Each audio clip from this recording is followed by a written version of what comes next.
Welcome to Samba Samba. Enjoy the video. You start by confirming the essentials. Skytils is installed for your exact Minecraft build and notifications are enabled. Open the Skytils settings in-game, toggle notifications on, and choose the types you want first.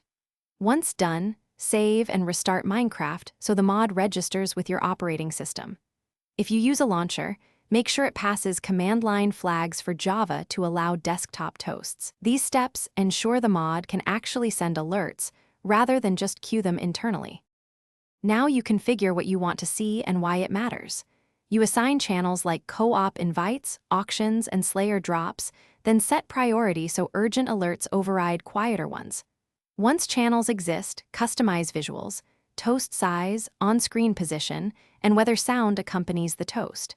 Make sure to enable repeat suppression to avoid spam from frequent events. After adjusting, test each channel by triggering an event or using the Skytils test notification so you confirm timing and visibility.